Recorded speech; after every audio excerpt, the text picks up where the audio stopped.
Tabarruk yang disyariatkan itu apabila terpenuhi padanya 3 syarat. Apabila terpenuhi padanya 3 syarat, maka kita selamat dari syirik dalam tabarruk. Yang pertama, ada dalil, atau sebelumnya, yang pertama, kita meyakini yang maha mampu memberikan keberkahan hanya Allah Subhanahu wa ta'ala. Tidak ada selain Allah yang maha mampu memberkahi. Rasulullah SAW bersabda, al-barakatu minallah. Keberkahan itu dari Allah Subhanahu wa ta'ala. Ini yang pertama. Adapun sesuatu yang mengandung berkah, maka itu hanya sebab. Yang memberikan berkah secara hakiki adalah Allah Subhanahu wa ta'ala. Ini yang pertama. Yang kedua, ada dalil yang menunjukkan sesuatu itu mengandung berkah. Ada dalil yang menunjukkan sesuatu itu mengandung berkah. Contoh jamaah sekalian, yang dalilnya sangat banyak, keberkahan beberapa tempat. Seperti masjid, rumah Allah Subhanahu wa ta'ala. Tempat yang penuh berkah tidak diragukan lagi. Terutama 3 masjid. Masjidil Haram, Masjid Nabawi, dan Masjidil Aqsa. Di antara keberkahan Masjidil Haram, 1 solat lebih baik daripada 100.000 solat di masjid lain. Masjid Nabawi, 1 solat lebih baik daripada 1000 solat di masjid lain selain Masjidil Haram. Masjidil Aqsa, 1 solat lebih baik dari berapa? 500 solat di masjid lainnya. Ditambah dengan Masjid Quba. Mengunjungi Quba disunahkan setiap pekan bagi orang yang sudah berada di kota Madinah, dan 2 rakaat solat sunnah pada Masjid Quba pahalanya seperti umroh. Jadi 4 masjid ini memiliki keutamaan lebih besar dibanding masjid-masjid yang lainnya. Apalagi tempat yang penuh berkah, majelis ilmu. Majelis yang penuh dengan keberkahan. Di antara keberkahan majelis ilmu, kata Nabi SAW, majtama'a qaumun fi baiti min buyutillah yatluna kitaballah wa yatadarasunahu bainahum. Tidaklah ada satu kaum berkumpul di rumah Allah.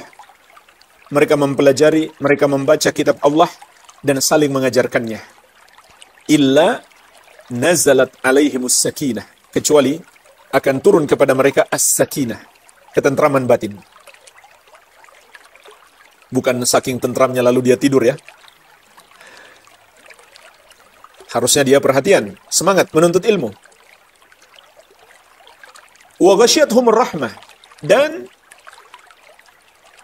orang-orang yang hadir di majelis itu diliputi dengan rahmat Allah Subhanahu wa taala. Dicurahkan kasih sayang Allah kepada mereka. Wa haffathumul malaikah, dan para malaikat meliputi mereka. Dalam hadis yang lain, para malaikat memohonkan ampun untuk mereka. Wa dzakarahumullahu fi man indah, dan Allah menyebut mereka di hadapan para malaikat yang ada di sisinya. Artinya Allah memuliakan mereka, membanggakan mereka. Ini di antara keutamaan majelis ilmu. Maka majelis ilmu adalah tempat yang penuh berkah. Contoh lain, waktu yang penuh berkah. Seperti bulan Ramadan. Begitu pula waktu yang sangat berkah untuk berdoa di setiap sepertiga malam yang terakhir. Dan hari Jumat ba'da asar sampai maghrib, ini tempat yang penuh berkah untuk berdoa. Waktu yang penuh berkah untuk berdoa. Begitu pula 10 awal Dzulhijjah. Karena ada dalil yang menunjukkan itu adalah waktu-waktu yang penuh berkah. Benda yang penuh berkah, contoh air Zam-Zam. Nabi SAW menyebutkan berkahnya apa? Ma'u Zamzam lima syuribalahu. Air Zam-Zam itu tergantung tujuan meminumnya. Kalau seseorang pingin cerdas, maka Allah akan berikan kepadanya kecerdasan. Pingin sehat, Allah akan berikan kepadanya kesehatan. Pingin hafalannya kuat, Allah akan kuatkan hafalannya. Itu keberkahan air Zam-Zam. Adapun air yang lainnya, yang tidak ada dalil menunjukkan keberkahannya, ya kita sikapi sebagai air biasa saja. Meskipun dia berasal dari mata air di samping kuburan wali, ya sama saja dengan sumur yang ada di dekat rumah kita. Nggak ada perbedaannya. Karena nggak ada dalil yang menunjukkannya.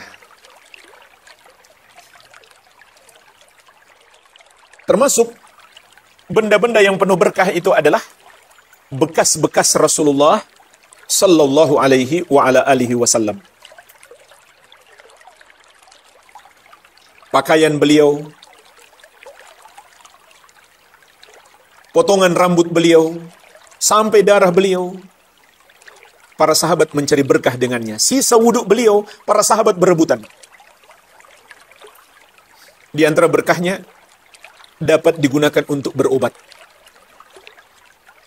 Para sahabat berobat dengan bekas-bekas Nabi Sallallahu Alaihi Wasallam. Ini di antara kemuliaan Nabi Sallallahu Alaihi Wasallam, kelebihan beliau yang Allah berikan.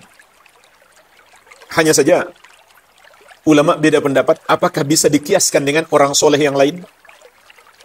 Sebagian mengkiaskan, bekas-bekas ulama, bekas-bekas orang soleh juga mengandung berkah. Sebagian tidak mengkiaskan, pendapat yang benar, tidak bisa dikiaskan. Itu khusus bagi Rasulullah Sallallahu Alaihi Wasallam. Minimal karena dua alasan. Yang pertama, para sahabat tidak memperlakukan orang lain selain Nabi Sallallahu Alaihi Wasallam seperti perlakuan mereka kepada beliau, yaitu dalam hal mencari berkah. Para sahabat tidak berebutan bekas wuduknya Abu Bakar, tidak pula Umar, Utsman, Ali, tidak pula cucu Nabi Sallallahu Alaihi Wasallam Al-Hasan dan Al-Husain. Para tabi'in juga demikian. Mereka tidak mencari berkah dari bekas-bekas sahabat Nabi Sallallahu Alaihi Wasallam. Alasan yang kedua, karena berkah nggak mungkin dikiaskan. Dia tidak sama dengan hukum. Kalau hukum bisa dikiaskan. Apakah halal atau haram bisa dikiaskan. Tapi mengkiaskan, apakah ini mengandung berkah atau tidak, itu nggak bisa. Hanya bisa dengan nas dari Al-Quran dan Sunnah. Jadi tidak semuanya bisa dikiaskan. Sama dengan permasalahan mengirimkan bacaan Quran kepada mayit. Maka ulama beda pendapat. Sebagian membolehkan karena mengkiaskan dengan sedekah. Kalau sedekah jelas ada dalilnya, bahkan ijma ulama. Kita bersedekah dari mayit, pahalanya sampai. Maka sebagian ulama mengkiaskan bacaan Al-Quran dengan sedekah. Di antaranya para ulama dalam mazhab Hambali. Tapi Imam Syafi'i rahimahullah, beliau berpendapat tidak bisa. Tidak bisa dikiaskan. Kenapa? Karena ini bukan sekedar hukum, boleh atau tidak membaca Al-Quran untuk mayit. Tapi penetapan apakah pahalanya sampai atau tidak. Itu nggak bisa dikiaskan. Paham? Itu mesti ada nas, dalil dari Al-Quran dan Sunnah. Nggak bisa dikiaskan. Sebab itu termasuk perkara gaib. Apakah sampai pahala kita atau pahala yang kita niatkan untuk mayit atau tidak, maka itu harus ada nas. Baik, ini yang kedua, harus ada dalil yang menunjukkan bahwa sesuatu itu mengandung berkah.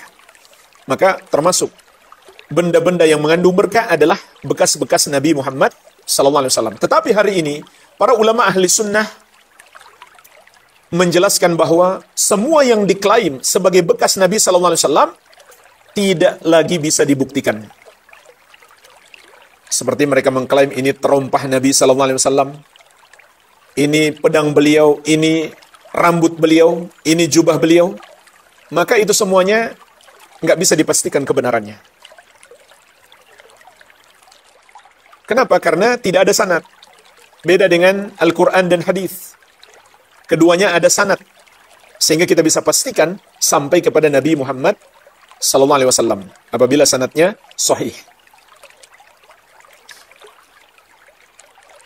Oleh karena itu kita nggak boleh lagi mencari berkah dari sesuatu yang diklaim sebagai bekas Nabi Sallallahu Alaihi Wasallam karena belum pasti bahwa itu bekas Nabi Sallallahu Alaihi Wasallam. Baik, ini syarat yang kedua. Ada dalil yang menunjukkan itu mengandung berkah.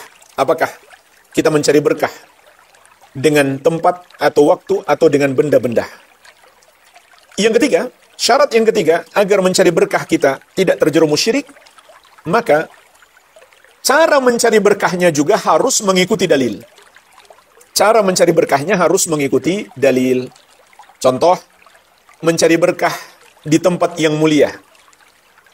Seperti di tanah haram. Tanah haram juga tidak diragukan lagi adalah tempat yang penuh berkah, yaitu kota Makkah dan kota Madinah. Tapi nggak semuanya ya, karena kota Makkah dan kota Madinah hari ini sangat luas. Batas haramnya tidak sebesar kota Makkah dan kota Madinah hari ini. Jadi di batas tanah haram. Maka ini tempat yang penuh berkah. Jelas ada dalilnya. Lalu bagaimana cara mencari berkah di tanah haram? Dengan cara memperbanyak ibadah. Kita sholat di Masjidil Haram dan Masjid Nabawi. Kita membaca Al-Quran. Kita bersedekah. Kita haji dan umroh. Kita tawaf. Ka'bah adalah tempat yang penuh berkah. Tapi bagaimana cara mencari berkah pada Ka'bah? Dengan tawaf. Mengelilinginya. Sebanyak 7 putaran. Dimulai dari Hajarul Aswad dan berakhir juga di Hajarul Aswad. Jadi cara mencari berkahnya harus sesuai dengan dalil. Bukan contohnya dengan mengusap-ngusap batu-batuan di tanah haram. Seperti mereka pergi ke Jabal Rahmah. Bahkan Jabal Rahmah itu sudah di luar tanah haram. Tapi itu masih termasuk masyairul haram. Artinya tempat yang mulia, tempat melakukan ibadah haji. Karena dia bagian dari Arafah. Lalu mereka mengusap-ngusap tugu yang ada di situ. Sampai ada yang berdoa kepadanya. Sampai ada yang menulis nama dia dan pasangannya di Jabal Rahmah. Karena Jabal Rahmah kan secara bahasa artinya gunung kasih sayang. Mereka pun meyakini kalau ditulis pas nama suami istri di situ, rumah tangganya akan langgeng karena dapat berkah. Maka ini semuanya adalah cara yang bid'ah, bahkan syirik. Bukan seperti itu caranya. Bahkan di kota Makkah tidak ada tempat yang dianjurkan untuk dikunjungi kecuali Masjidil Haram, Ka'bah. Kecuali haji, baru kita dianjurkan ke Arafah, Mina, dan Muzdalifah. Tapi kalau bukan musim haji, nggak dianjurkan ke tempat tersebut. Termasuk pergi ke Gua Hira.